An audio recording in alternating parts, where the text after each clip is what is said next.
Mateo 24 cumplido. ¿Cuándo serán estas cosas?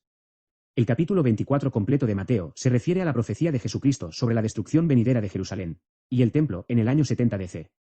Para ayudarnos a entender completamente la enseñanza y significado de ese capítulo, volvamos al capítulo 21 del mismo libro y leamos una parábola que Jesús dio a los principales sacerdotes y ancianos de su tiempo.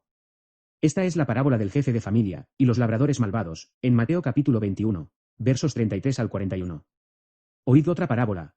Hubo un hombre, padre de familia, el cual plantó una viña, la cercó de vallado, cavó en ella un lagar, edificó una torre, y la arrendó a unos labradores, y se fue lejos.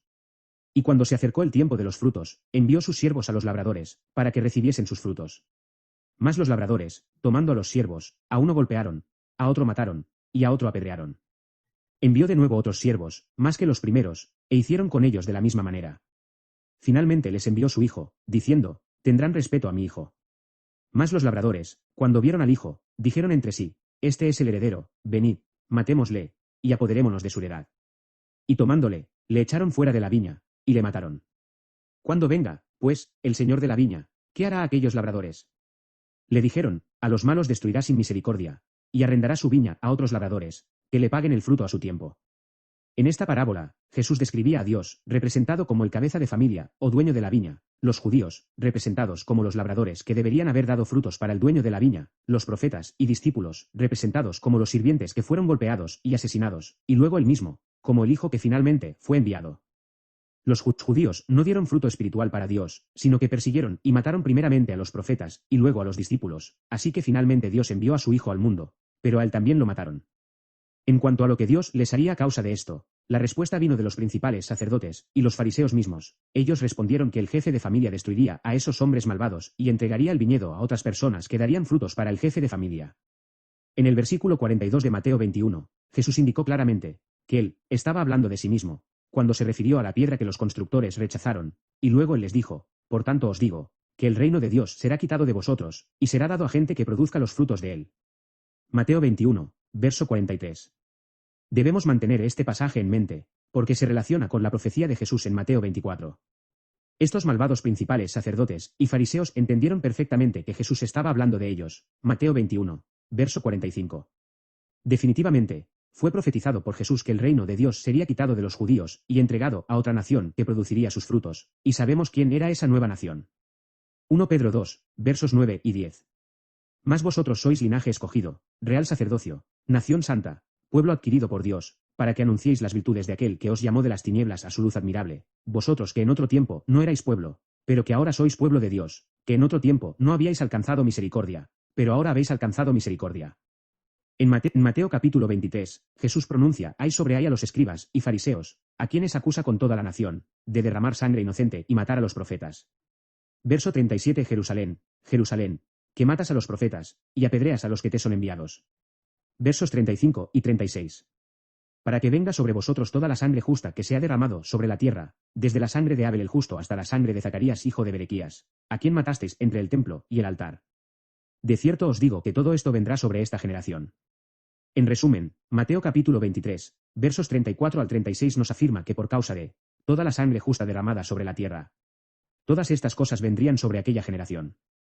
Entonces, Jesús en Mateo 24, verso 1 nos declara el calendario, de cuando el pueblo judío sería castigado por su rechazo de los siervos de Dios y de Jesucristo, y cuando se les quitaría el reino de Dios y dado a otra nación. Todo esto sucedería en esta generación. Es decir, todo esto sucedería durante la generación de aquellos que vivían en aquel momento. Y Jesús salió del templo, y los discípulos vinieron a él para mostrarle los edificios del templo. Mateo 24, verso 1. Entendemos según Mateo 21, verso 23 que la discusión de Jesús con los escribas y fariseos sin duda había tomado lugar dentro de los terrenos del templo. Ahora parten del templo, y sus discípulos comienzan a señalar los diversos edificios del templo, y sin duda para discutir la magnificencia de esos edificios. Las piedras mismas en estos edificios eran de un tamaño fabuloso. Los cimientos de estos edificios tenían hasta 60 pies de largo y otros más de 67 pies o más de largo, 7.5 pies de alto y 9 pies de ancho. Para el pueblo judío, no había nada que se pareciera a este edificio en todo el mundo. Algunos no saben que había 3 templos, y que en el tiempo de Cristo, fue el tercero. El templo de Salomón fue el primero, erigido por Salomón en el siglo X antes de Cristo, y fue destruido en 587 o 586 antes de Cristo por Nabucodonosor II, el rey de Babilonia. El segundo templo fue el que fue reconstruido por el líder judío Zorobabel en 516 a.C. a finales de 70 años del cautiverio babilónico. Fue el segundo templo que fue profanado por Antíoco Epífanes, el rey de Siria, en 168 a.C. El tercer templo es el que se está discutiendo, se llamaba Templo de Herodes. Su construcción fue iniciado en el año 19 a.C. por Herodes el Grande, rey de Judea, y fue completado alrededor del año 64 después de Cristo. Herodes había mantenido a 10.000 trabajadores empleados construyendo este templo por 8 años sucesivos. Este tercer templo superó a los dos primeros en esplendor arquitectónico. Herodes quería un templo de belleza mucho mayor que el que entonces existía, y así lo hizo, usando la mejor ornamentación posible en su tiempo. El templo era una fuente de asombro. Los enormes bloques fueron alternativamente mármol rojo y blanco. 9 de las puertas estaban cubiertas de plata y oro, y uno era de latón corintio sólido. Fue un espectáculo para la vista de todos aquellos en los días de Jesús. Todo lo hablado por Jesús en Mateo 24, fue dicho 40 años antes de su cumplimiento. Mateo, siendo el primero de los 4, escribió unos 33 años antes de que estos eventos ocurrieran, como afirman Orígenes y Eusebio. Juan es el único de los escritores de los 4 evangelios que no menciona en su evangelio los eventos registrados en Mateo 24. Por lo tanto, estos pasajes que hablan de estos eventos fueron profecías, y no simplemente registros de eventos ya ocurridos. Mateo 24, Marcos 13 y Lucas 21, estos hombres, que habían estado con Jesús y escucharon su discurso, y os escribieron de la mejor forma que pudieron, con la ayuda e inspiración del Espíritu Santo, por supuesto, en algún momento posterior, incluso como dijo Lucas en Lucas 1, versos 1 al 3, uno escribiendo algunas cosas, otro algunas otras cosas, y con algunas cosas diferentes entre todo lo que se había escrito.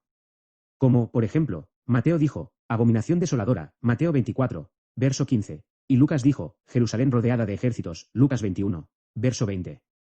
Entonces necesitamos leer y estudiar los 3 pasajes, así como otros, para obtener el mayor conocimiento de todo lo que se dijo. Después de todo, nunca sabríamos que Jesús dijo, es más bendecido dar que recibir, si Pablo no nos lo hubiera dicho en Hechos 20, verso 35, porque ciertamente ninguno de ellos, Mateo, Marcos, Lucas ni Juan nos dijeron que Jesús dijo esto, tuvimos que aprender de Pablo que Jesús dijo esto. Y Juan nos dice en Juan 21, verso 25, y hay también muchas otras cosas que hizo Jesús, las cuales, si se escribieran todas, supongo que incluso el mundo mismo no podría contener los libros que deberían estar escritos.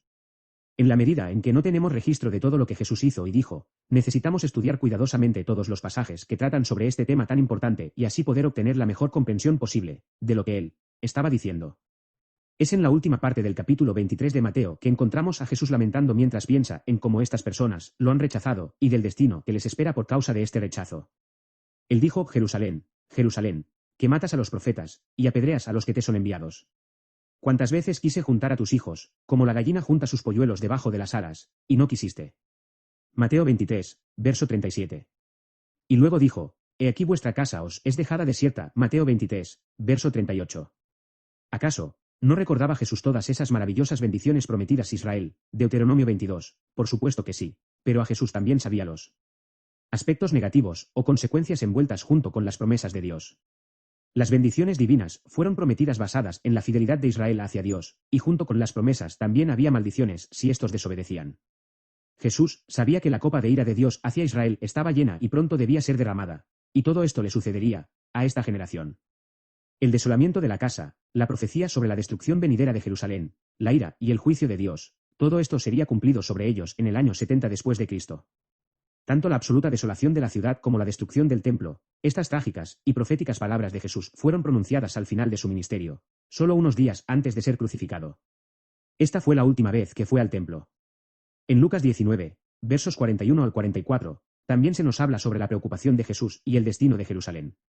Y cuando llegó cerca de la ciudad, al verla, lloró sobre ella, diciendo, oh, si también tú conocieses, a lo menos en este tu día, lo que es para tu paz. Mas ahora está encubierto de tus ojos. Porque vendrán días sobre ti, cuando tus enemigos te rodearán con vallado, y te sitiarán, y por todas partes te estrecharán, y te derribarán a tierra, y a tus hijos dentro de ti, y no dejarán en ti piedra sobre piedra, por cuanto no conociste el tiempo de tu visitación. Desde la época de Antíoco Epífanes, 185 a.C., hasta que Jerusalén fue destruida por los romanos en el año 70 después de Cristo, Israel era una nación descarriada que merecía la ira de Dios. Los acontecimientos durante el tiempo de Antíoco no remediaron en nada la condición de Israel, y cuando Jesús vino a un grupo de personas, a quienes les predicó constantemente arrepentimiento y advertencia de la ira que estaba por venir. Juan Calvino dijo: después de su tiempo, Antíoco, la religión judía era más y más herida, no solo por enemigos extranjeros, sino por su sacerdocio propio. Nada quedó sin contaminar, ya que su avaricia y la ambición habían llegado a tal punto, que pisaron bajo los pies toda la gloria de Dios, y la ley misma. Comentario de Calvino sobre Daniel. No es de extrañar las duras denuncias de Cristo a los líderes judíos en Mateo 23. Sus palabras fueron tan efectivas que declaró en el siguiente capítulo 24, el juicio y la ira que vendría sobre toda la nación. Jesús declaró que estas cosas sucederían, y todas ellas le sucedieron a esa generación. Sobre esto leemos en el capítulo 24 de Mateo. Se insta a los lectores a leer también los pasajes paralelos y otros versículos en los evangelios relacionados con este evento. Ellos son, Marcos 13, 1 al 33, Lucas 17, 20 al 37, Lucas 19, 41 al 44, y Lucas 21, 5 al 36. Respondiendo él, les dijo, ¿veis todo esto? De cierto os digo, que no quedará aquí piedra sobre piedra, que no sea derribada. Mateo 24, verso 2. Jesús predijo que toda la grandeza de este magnífico templo sería completamente destruida. Esto sucedió en el año 70 después de Cristo, exactamente como Jesús lo había dicho. Después de que los ejércitos romanos tomaron Jerusalén, Tito el general romano dio órdenes de que los soldados desenterraran incluso la fundación del templo, y también de la ciudad misma. Tito, realmente no quería destruir la ciudad y el templo, sino preservarlos, pero las circunstancias finalmente lo forzaron a dar la orden, y Turnus Rufus, quien había sido dejado al mando del ejército en Jerusalén, aró la colina del santuario y destruyó los cimientos del templo. La completa destrucción del templo y de la ciudad fue el cumplimiento de la profecía de Miqueas 3, verso 12, por tanto, a causa de vosotros Saían será arada como campo, y Jerusalén vendrá a ser montones de ruinas, y el monte de la casa como cumbres de bosque.